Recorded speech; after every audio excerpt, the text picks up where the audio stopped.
तो गाइस आज के इस वीडियो में आपको बताने वाला हूँ ये थी आप भी अपने मोबाइल में डोमिनोज डिलीवरी पार्टनर ऐप में यदि गाइस आप भी अपना अकाउंट बनाना चाहते हैं मीन्स गाइस आप डोमिनोज में यहाँ पर गाइस डिलीवरी का काम स्टार्ट करना चाहते हैं और यहाँ पर गाइस अपना अकाउंट वगैरह सब यहाँ पर क्रिएट करने के लिए आप सभी जो डॉक्यूमेंट्स वगैरह अपलोड करते हैं पर यहाँ पर गाइस आपको कुछ इस टाइप की प्रॉब्लम शो कर रही है लास्ट में ये your onboarding journey is successfully completed we will get back to your shortly. तो यहाँ पर गैस आपको कुछ इस टाइप की प्रॉब्लम शो करी तो ये प्रॉब्लम क्यों शो कर रही है मैं आज की इस वीडियो में आपको इस बारे में पूरी जानकारी बताने वाला हूँ। तो गैस सबसे पहले मैं बता देता हूँ इस टाइप की यदि गैस आपको प्रॉब्लम शो कर रही है तो इसका मतलब ये है कि यहाँ पर गैस आपने जब भी अकाउंट क्रिएट किया है तब गैस आप यहाँ तो गैस अपना जो आपने जो भी स्टोर एड्रेस डाला है उस स्टोर एड्रेस से बहुत ज़्यादा दूर है या फिर गैस आप वहाँ से या वहाँ उस सिटी में ही नहीं है तो गैस कुछ इस टाइप की यहाँ पर यह प्रॉब्लम शो करेगी। फिर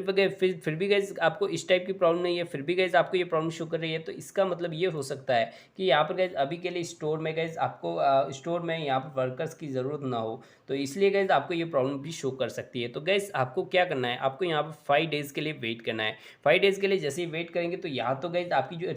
यहाँ पर गैस रिक्वेस्ट है वो या तो एक्सेप्ट कर ली जाएगी या फिर गैस कैंसिल कर दी जाएगी। तो कैंसिल हो तो इसका मतलब ये होगा कि गैस आपको यहाँ पर गैस स्टोर में अभी के लिए स्टोर में ज़रूरत नहीं है तो गैस आपको क्या करना है 15 डेज़ या फिर गैस 1 मंथ के बाद फिर से ट्राई करेंगे तो गैस आपकी जो आपका जो यहाँ पर गैस हो सकता है आपकी रिक्वेस्ट जो है वो सबमिट हो जाए। तो गैस आपको इस बात का ध्यान रखना है। तो उम्मीद करता हूँ गैस आपको वीडियो अच्छा लगा और वीडियो अच्छा लगा तो लाइक कर दीजिए चैनल को सब्सक्राइब भी कर लीजिएगा इस तरह के वीडियोस की नोटिफिकेशन आपको सबसे पहले मिला करेगी। Thank you guys.